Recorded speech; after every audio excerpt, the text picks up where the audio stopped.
When everybody's heard about a bird, bird, bird, bird, bird, the weather, weather, bird, bird, bird, birdie, the weather, weather, bird, bird, the bird, the weather, weather, bird, bird, bird, birdie, the word.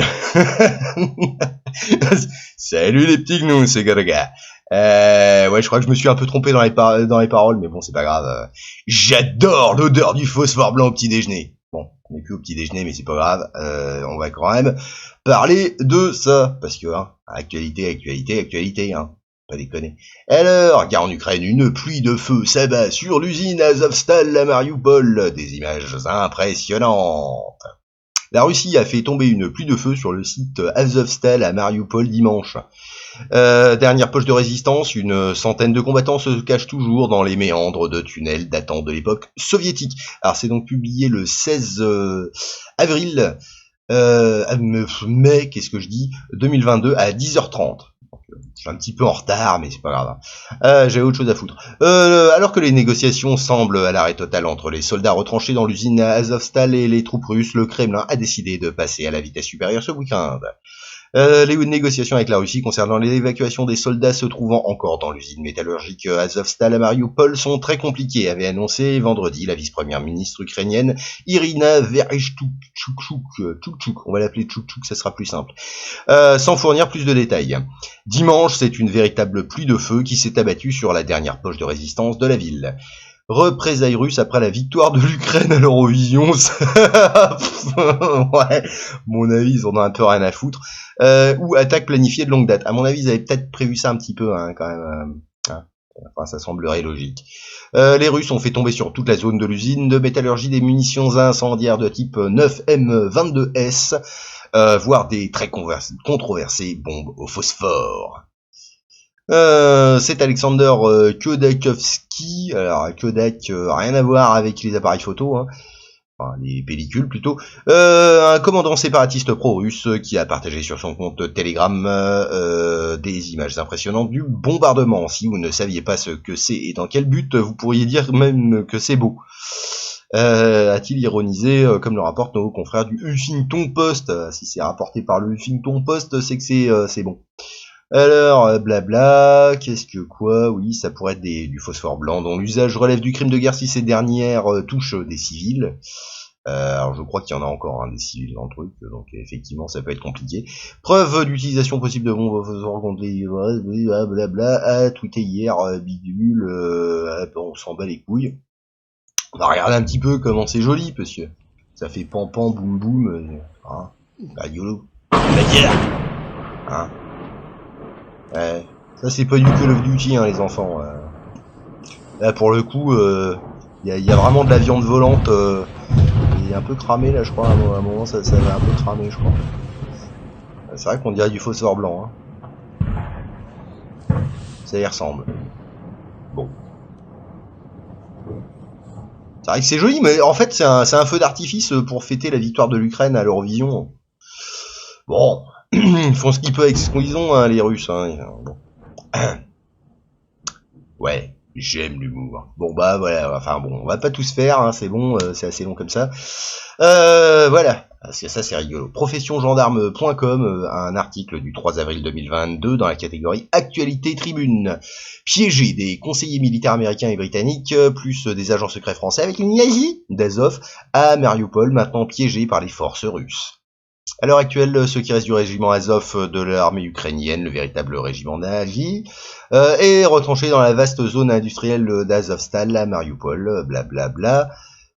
Donc voilà, le groupe qui compte 20 personnes, des conseillers militaires américains et britanniques, ainsi que plusieurs conseillers du SBU, la police secrète ukrainienne, et sont retranchés, ainsi que des combattants Azov. Bien qu'on leur ait offert plusieurs chances d'évacuer Mariupol, ils ont choisi de rester. Aujourd'hui, il est trop tard pour les évacuer car les forces russes pilonnent cette zone pour la dénazifier. Voilà, dans la nuit, l'Ukraine a envoyé 2 hélicoptères militaires à Mariupol pour tenter de sauver les personnes piégées des États-Unis, du Royaume-Uni et de la police secrète ukrainienne. Bon, les Français, on s'en bat les couilles, hein. De toute façon, hein, ça a été organisé par les Amerlocs, donc, hein, ça... Les anglo-saxons, ils en ont rien à foutre des Français, hein. Les Français, c'est les petits caniches. Ah, c'est bien, vas-y. Dégage. Voilà, on est bon à ça. Hein. J'en étais où moi, avec mes conneries? Ouais, ces 2 hélicoptères ont atterri sans incident, mais lorsqu'ils ont décollé, ils ont été abattus. Bah ouais, c'est plus rigolo, tu sais, t'attends qu'ils se posent. Puis c'est quand ils décollent, tu fais poule, pa. Voilà. Le second hélicoptère a été touché à plusieurs kilomètres de la côte de Mariupol et est tombé dans la mer d'Azov, des embarcations de sauvetage. Ah oui, j'avais loupé ça. L'un des hélicoptères avait 17 personnes à bord, dont 15 sont mortes lorsque l'hélicoptère a été touché et s'est écrasé sur le sol. Les 2 survivants ont été faits prisonniers par les forces russes. Le second hélicoptère a été touché, donc des embarcations de sauvetage, mais on ne sait pas encore si l'on a trouvé quelque chose ou quelqu'un dans l'eau. Bon, à mon avis, ils vont pas trouver grand-chose, à part si c'est Aquaman qui est là-dedans, mais bon... Alors, l'un des hélicoptères du Mi-8 a été abattu par un avion américain Stinger. Elle est pas mal. C'est pas un avion américain, c'est un Stinger, c'est un missile. Ouais, missile anti-aérien américain Stinger, lancé par l'homme, fourni à l'Ukraine fourni à l'Ukraine par les États-Unis et plus tard capturé aux forces ukrainiennes par les forces russes. Ouais, c'est retour à l'envoyeur, les cocos, tu vois, c'est de l'humour slave. Selon des sources secrètes, les corps de 2 agents des services de renseignement français qui auraient été accrédités par la DGSE auraient été récupérés dans l'hélicoptère qui s'est écrasé. Si c'est vrai, cela expliquerait les tentatives désespérées du président français Macron pour faire évacuer Mariupol par les Français la semaine dernière.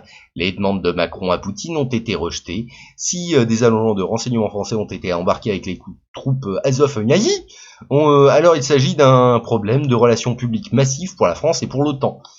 À un moment donné, la présence de conseillers militaires étrangers et d'agents de renseignement étrangers va transformer ce conflit Ukraine-Russie en conflit OTAN-Russie. En fait, on en est déjà un peu là, hein. Autant on emporte le vent, tout ça.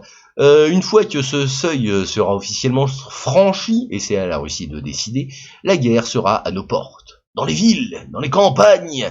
La présence d'un groupe de militaires américains et britanniques sur la ligne de front confirmerait non seulement le degré d'implication des pays de l'OTAN dans le conflit Azov, mais aussi le fait que l'Ukraine est un état fantoche américain utilisé pour mener une guerre par procuration contre la Russie. Alors, on va voir ça un petit peu. Qu'est-ce qu'il en dit? Alors, ah oui, non, c'est pas. Ouais, bon, remarque, on peut regarder celui-là. Vite fait, ça c'était. Les mecs, ils sont en train de farfouiller, puis en farfouillant, ils trouvent un béret. Честно говоря, менее факт остается фактом. Non, Память. il est là. Ouais, c'est le jeu petit béret. Или же сам находился здесь и сбежал, забыв свой берет. Тем не менее, факт остается фактом. Ok. Ну а то, что здесь были натовские инструкторы у Азова, в общем-то, вообще сомневаться не приходится. L'armée de terre recrute. Вот продолжение истории с беретом. En Ukraine. Боец Сомали с позывным «Фунт» как раз... Да. Объясни, что это такое, где это было? Это берет, предположительно, французского легиона, вообще не предположительно, так и есть. Вот как карта с него. Ok, voilà. Bon, c'est rigolo. Et alors, un autre truc, c'était ça qui était rigolo aussi.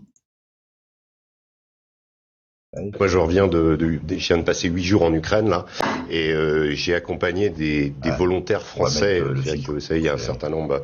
Il y a eu un appel au début du président Zelensky qui a demandé à des volontaires internationaux qui avaient des expériences de combat. Et donc j'ai accompagné 3 Français, dont un qui a déjà été militaire avant, et 2 qui avaient combattu ensemble au Rojava avec les Kurdes contre Daesh. Donc des gens qui avaient des expériences militaires. J'ai passé plusieurs jours avec eux et j'ai eu la surprise, et eux aussi, de découvrir in fine que pour pouvoir aller dans l'armée ukrainienne, eh bien c'est les Américains qui sont à la manœuvre. C'est-à-dire que nous, on a failli se faire arrêter. On a été confronté à un Américain qui est venu nous dire « Ici, c'est moi qui commande ». C'est pas les Ukrainiens qui commandent, c'est moi qui commande. Je parle de la formation et de l'enrôlement dans l'armée ukrainienne de volontaires internationaux. Voilà. Étonnant, le type a même donné son nom. C'est un ancien de la guerre d'Irak. J'ai fait mes vérifications. C'est un reportage qu'on peut retrouver dans le Figaro Magazine de cette semaine. J'ai été extrêmement surpris de la violence des propos de cet Américain, du fait qu'il nous a pris pour des volontaires au début, quand il a vu qu'on était des journalistes, il nous a dit de dégager, après il était un peu plus... mais en l'occurrence, c'est moi qui commande, vous enlevez les puces de vos portables, surtout les puces internationaux, on vous donnera d'autres puces, etc. Et ensuite, on signe un contrat jusqu'à la fin de la guerre. Et qui est à la manœuvre? Eh ben, ce sont les Américains. Je l'ai vu de mes yeux vus. C'est pas, alors, ce n'est pas l'armée américaine officiellement. J'ai compris. Évidemment, vous comprenez. On va pas le dire. Mais en l'occurrence, c'est quand même quelque chose l'empreinte des Américains. Ouais. C'est quand même assez significatif. On sait que là, hier, ils ont envoyé une centaine de nouvelles armes qui s'appellent des Switchblade, qui sont des sortes de drones qu'on envoie par mortier et ensuite qu'on peut téléguider, donc des nouvelles armes. Officiellement, ils l'ont fait et ils vont le faire. Donc, ils ont quand même opéré par rapport à ce que dit Karim, c'est quand même la vérité. Moi, j'ai eu l'impression un petit peu, quelque part, que cette guerre, au-delà de l'aspect romantique, moi j'ai l'impression d'être avec les brigades internationales et in fine, je me retrouve avec le Pentagone, quoi, en face. Ah là, voilà, bah c'est rigolo, hein, quand même, comme truc, hein. Bon. Ouais, bah, c'était tout, hein, les petits gnous, amusez-vous bien, et bisous bisous.